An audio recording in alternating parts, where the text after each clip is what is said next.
Hello everyone, my name is Amanda Silver and I am representing Team USA during the Cyber Risk Assessment presentation. Before diving straight into the assessment, it is imperative to discuss the reason why cybersecurity risk assessments are critical to organizations across the globe. It is due to their ability to protect information and information systems from cyber threats. Its purpose is to identify, assess, and prioritize risks discovered during the evaluation and bring them to the attention of the organization before they can be exploited. The cyber team has prepared our organization's cybersecurity risk assessment, and it will cover topics concerning the identification of current measures for authentication, authorization, and access control. Additionally, explanations of weaknesses and vulnerabilities found will be discussed, as well as their attack vectors, and attribution analysis, and comprehensive vulnerability assessment matrix. Finally, the presentation will conclude with our final recommendations to better secure our information and information systems. Authentication is the process of determining if you are who you say you are. Access to systems or information will only be granted if a user's credentials match in the database or an authorized or privileged user can properly authenticate them. This process will help ensure only users with proper credentials are allowed into the network and have access to secure data. Currently, we have a simple username and password system. However, there are several weaknesses, including the strength of these passwords, weak password policies, password cracking, and password sharing. For weak passwords, brute force attacks are one of the most common attack vectors. A brute force attack, also known as a dictionary attack, is an attempt to gain unauthorized access to a computer system or a user's account by entering a large number of randomly generated or pre-generated combinations of usernames and passwords until they find one that works. There are scripts that can do this and can generate many passwords automatically and have it run in the background. If a system has a flawed brute force protection system, such as an issue in the authentication logic, firewall, or secure shell protocol, attackers can hijack login credentials and processes, compromising the security of user credentials. Weak password strength stems from a weak password policy, which can also be exploited. When users register for an account and the current policy is weak, it will allow users to create a weak password, therefore generating weak login credentials. Predictable usernames and passwords make it easy for attackers to target specific users.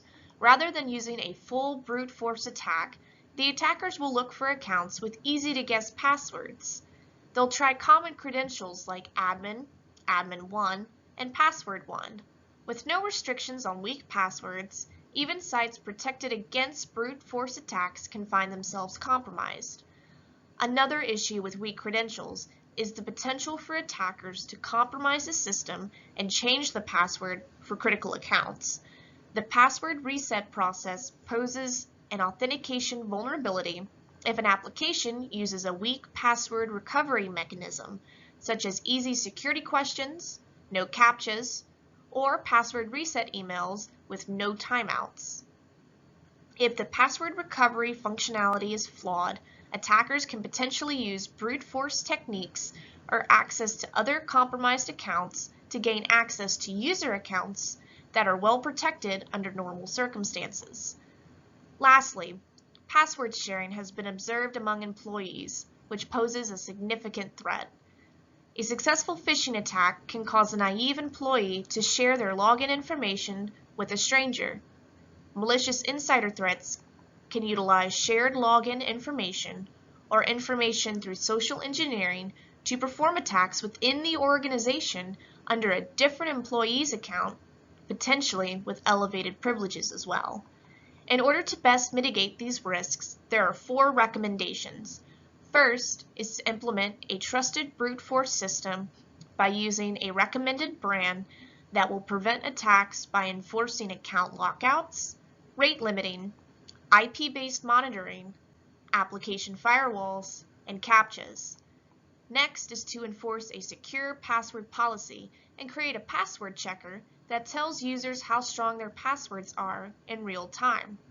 Also, implementation of password authentication standards will help mitigate the risk of weak passwords. The implementation of multi-factor authentication will help against password cracking and password sharing. It is more secure than password-based mechanisms and will require a solid code and secure generation of verification codes to effectively implement this form of authentication. It combines typical password requirements with something a user has, something a user knows, or through biometrics, something a user is.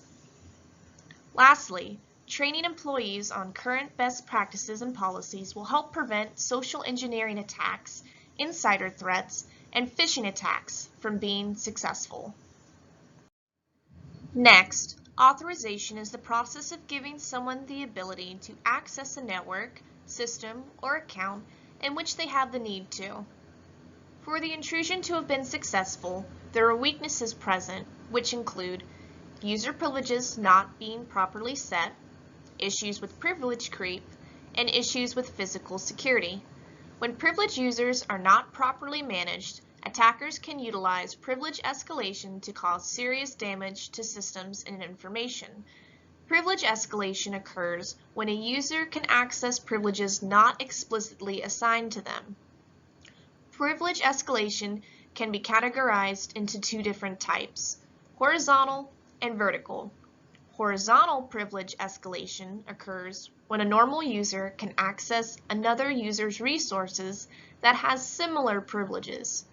Vertical privilege escalation occurs when a normal user can access administrative privileges or privileges higher than what they should have access to. For privilege creep, this can occur simply through human error. For example, an IT team will sometimes forget to remove old privileges from a user account once they change roles. Potentially, this can create issues if there are separations of duty in place. Human error can also become an attack vector for an outside threat because if an account is compromised that was subject to privilege creep, it will give the attacker even more access. Lastly, physical security of the facilities where information systems are kept can be exploited by insider threats or trust relationships. In the example of the Five Eyes conference, no other Five Eye partners were to be allowed in the United States network room. However, the room was located within a country club with limited controls to enforce this. In order to best mitigate these risks, first, least privilege should be enforced, which will allow users to have the lowest level of privilege that is required for them to do their jobs, and no more. Next, an access control policy will mitigate issues with privilege creep, as well as general errors that could occur when assigning a new employee permissions or in the termination of a current employee. Finally, in the rooms that house critical information systems, two-person integrity should be used where traditional security measures can't be utilized. At headquarters, the cyber team has RFID-enabled doors, badges, and security cameras to physically protect these assets. At the summit, however, these features were unavailable. Therefore, policy should be written that when a network, such as the one used at the summit or the one created at an offsite, two-person integrity should be implemented to reduce the risk of unauthorized access. And next we have access control. Access control is the process of dictating who's allowed to access and use the United States information and resources via authentication and authorization. These processes are in place to ensure that proper access is given to those who have been properly vetted and to which level they are to have this access. From the assessment, the primary weaknesses include broken access control, lack of separation of duties, and no intrusion detection system or intrusion prevention system. With an application utilizing a broken access control, it becomes vulnerable to cross-site scripting attacks. This attack occurs when an untrusted data or input is included on a web page's output. Hackers can use this method to run malicious scripts in the user's browser, which will allow them to hijack the session. A lack of defined and implemented separation of duties leaves the organization vulnerable to insider threat attacks, human error, and privilege escalation from malicious attackers. When a user is able to escalate their own access levels, it is known as privilege escalation. It can be dangerous for attackers to be able to do this, naturally, but also for regular, non-malicious users who lack understanding of the infrastructure and could inadvertently cause great damage. Lastly, the fact that there is no active intrusion detection system or intrusion prevention system leaves the organization vulnerable to several attacks, such as malware, ransomware, DDoS, and man-in-the-middle attacks. Risk mitigation strategies for these attack vectors include access validation to prevent broken access control software. It causes the system to shut down if the user does not have the proper credentials to access that application or database. The organization can also look at implementing one of the following: discretionary access control, mandatory access control, or role-based access control. Discretionary access control is where every object has an owner who will determine who will have access to the file or resource being requested. The owner is the one who created that file or resource and will provide access as needed. Mandatory access control is by far the most secure, but it is the most demanding to maintain. This is designed only to be used for very sensitive data, typically used by the United States military. It is very secure, and even if people have a high-level clearance, they may not be given access, as this works on a need-to-know basis. Lastly, role-based access control is based on user roles, as each user is assigned to one or more role, which will allow them to access the data for whatever role is given. For example, if a user is in the Human Resources Department, they will not have access to the Marketing Department's files. As for the lack of separation of duties, implementing policies and access validation will help prevent one user from having enough access to make significant changes on the network or to data without a second party verifying those actions first.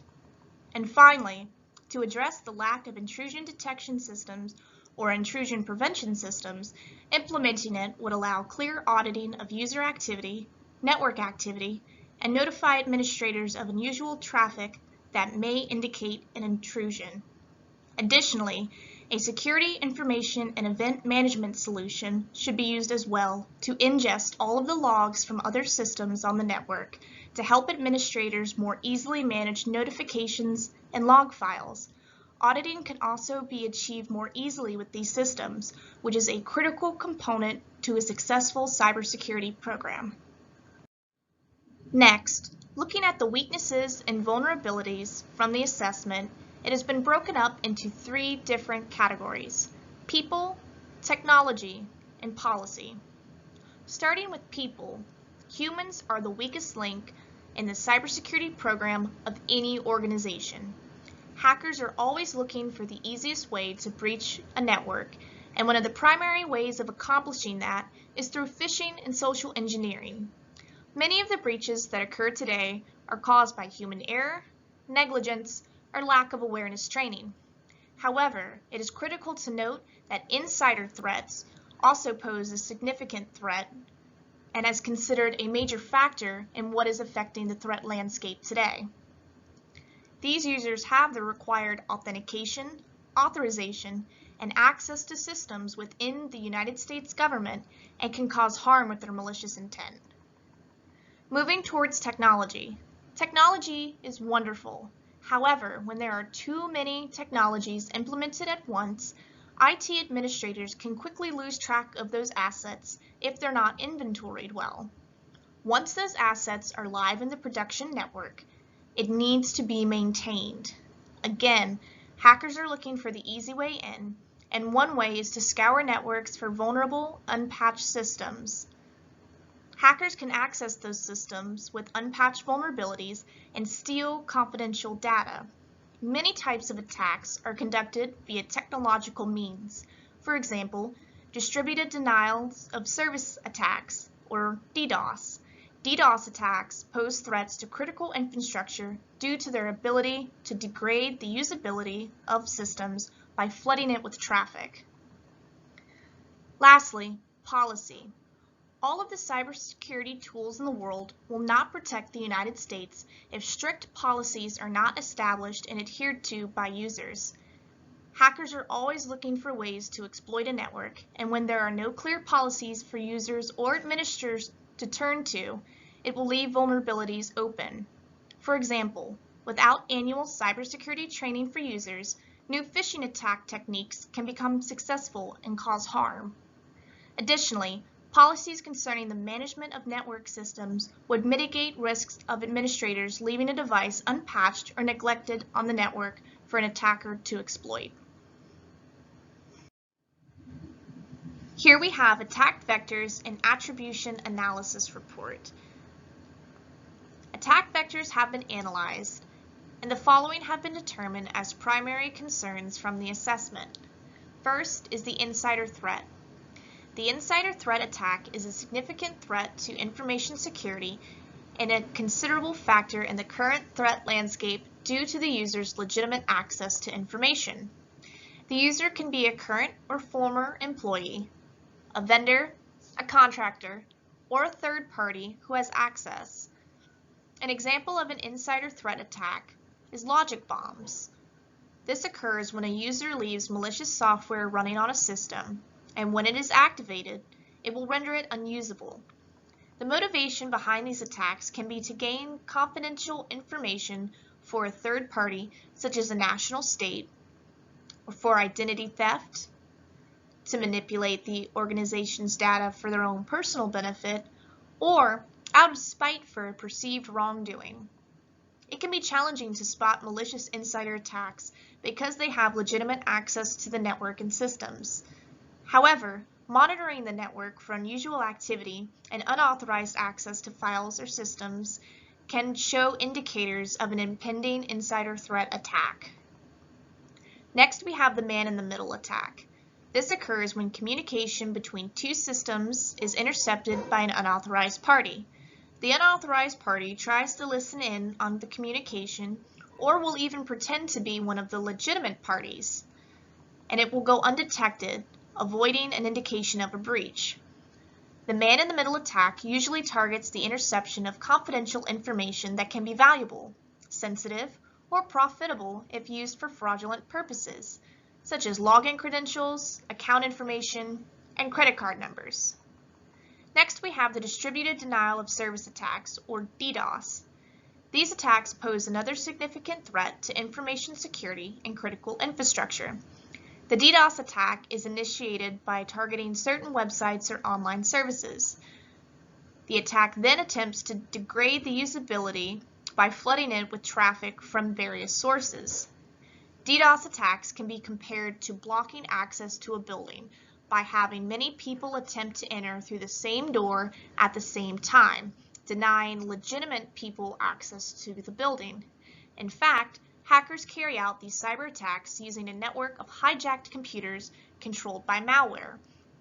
It will overwhelm a server with fake requests for connections or incoming messages. The perpetrators of DDoS attacks are often driven by motivations such as retaliation, blackmail, causing harm, or for political activism. Lastly, we have vulnerabilities in hardware and software. Complete and secure functionality can only be achieved through the harmonious collaboration between hardware and software. Software vulnerabilities, however, pose a greater security threat when compared to hardware due to their complexity. Hardware vulnerabilities often arise from software that has become infected. The operating system is the most critical piece of software because it allows for the efficient administration and the control of the information system. However, they are susceptible to attacks through common vulnerabilities such as bugs, malware, buffer overflow, defective algorithms, and the potential redirection of URLs to untrusted websites. For instance, open source operating systems like Linux and Windows-based operating systems have been shown to contain escalation vulnerabilities that allow an attacker to escalate their privileges before running codes to access sensitive information. For the attribution analysis, it was determined that it was likely the SVR, which is also known as Advanced Persistent Threat 29. The most likely attack vector consisted of the exploitation of human behavior utilizing a phishing email to conduct an attack from the IP address 46.3.152.1 that targeted Five Eyes Nation's information systems architecture. The Advanced Persistent Threat 29 comprises of national state-sponsored hackers whose mission is to breach information or inflict damage on a targeted company, country, or individual to benefit their government and have a worldwide impact. According to a report, it was found that cyber attacks from state-sponsored groups in China and Russia targeting U.S. critical infrastructure and individuals for fraud and theft surged to one attack every 7 minutes. Here we have the Vulnerability Assessment Matrix.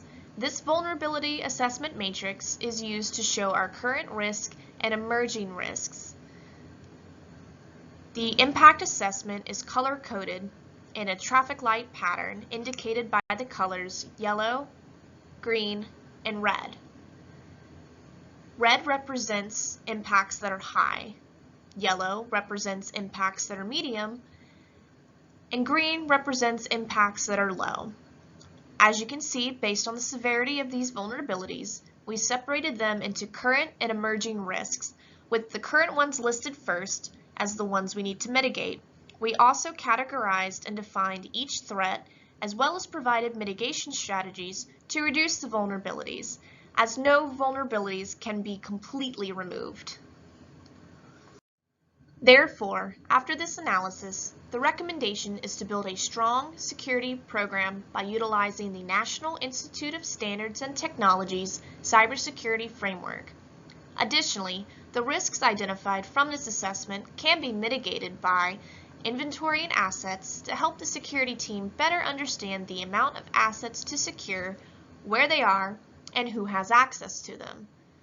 Also, identifying common threats and vulnerabilities by utilizing CVE, Common Vulnerabilities and Exposures, to determine the most common threats and assist in targeting those vulnerabilities first.